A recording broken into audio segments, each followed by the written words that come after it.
भारतीय आश्रम परंपरा में गृहस्थ आश्रम को सर्वश्रेष्ठ माना गया है।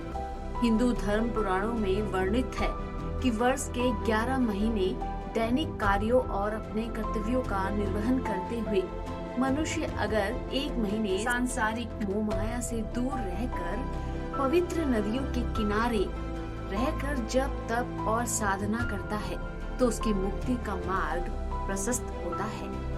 मोक्ष की इसी लालसा को लेकर लाखों श्रद्धालु धर्म नगरी तीर्थराज प्रयाग में गंगा जमुना और सरस्वती की त्रिवेणी पर 1 महीने तक वास करते हैं, जिसे कल्पवास कहा गया।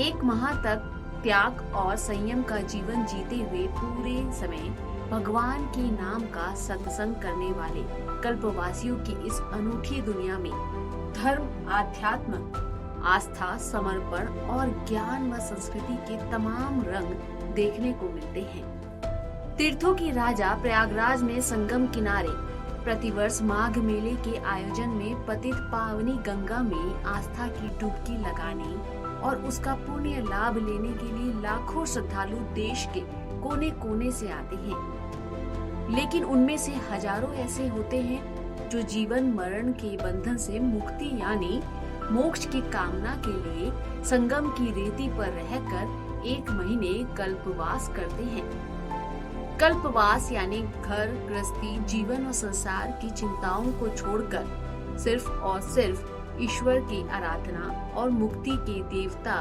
यानी भगवान विष्णु की शरण में पहुंचने की लालसा। कल्पवास का फल जितना पुण्यदायी होता है, इसके नियम उतने ही कठिन। संगम नगरी में 1 महीने के लिए बसने वाले तंबुओं के अनूठे शहर में घास फूस या टेंट का शामियाना उनके प्रवास का ठिकाना होता है। कुछ ऐसी होती है कल्पवासियों की दिनचर्या।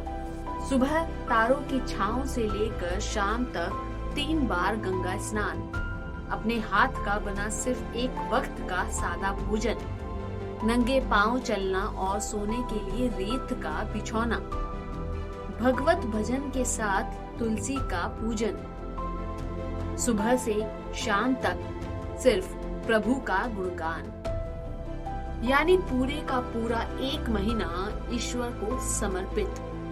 आस्था की इस नगरी में राजा रंक, अमीर गरीब और ऊंच नीच के बीच का भेद मिट जाता है और राम राज्य की परिकल्पना साकार होती दिखती है। पुराणों के अनुसार ब्रह्मा ने तीर्थराज प्रयाग में संगम तट पर ही दशाश्वमेध यज्ञ के पश्चात ही सृष्टि की रचना की थी। सर्व कल्याण के देवता भगवान भोले शंकर यहाँ कई रूपों में विद्यमान हैं, तो मुक्ति के देवता भगवान विष्णु यहाँ गंगा, यमुना और सरस्वती की त्रिवेणी में साक्षात वास करते हैं।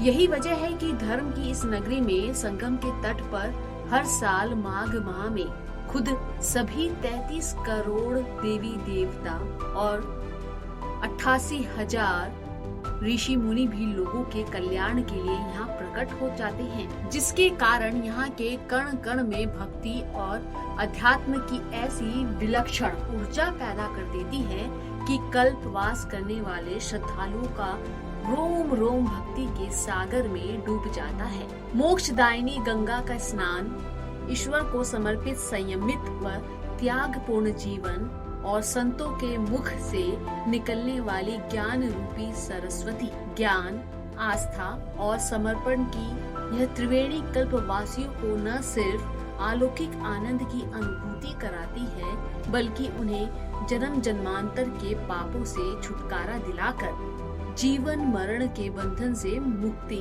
यानी मोक्ष प्रदान करती है। संगम की रेती पर लगातार 12 वर्षों तक कल्पवास करने वाले आस्थावान को पूरे 1 कल्प की आराधना का पुण्य मिलता है और शरीर त्यागने के बाद उसे वैकुंठ में स्थान मिलता है।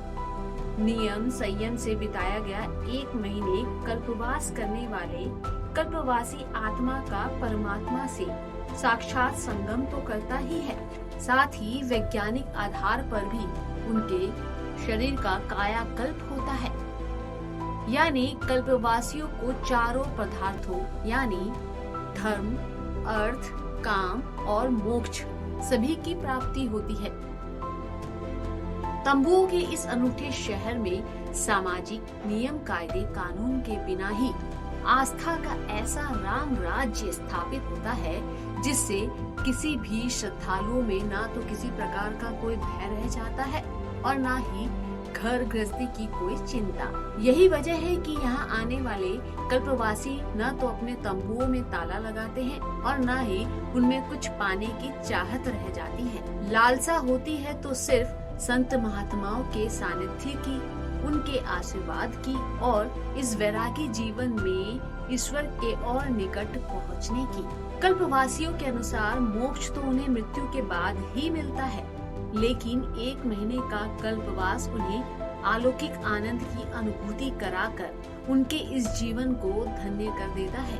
1 महीने का कल्पवास पूरा करने के बाद श्रद्धालु यहाँ महाराज हर्षवर्धन की परंपराओं का पालन करते हुए सामर्थ्य के अनुसार अपना सर्वस्व दान कर देते हैं। कोई गौदान करता है तो कोई केश वेणी या सैया दान साथ वापस जाता है।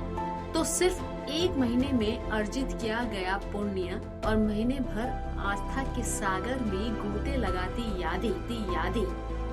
कल्पवास का संकल्प तो 1 महीने में पूरा हो जाता है, लेकिन यहाँ अर्जित किया गया पुण्य इस लोक ही नहीं परलोक में भी साथ रहता है।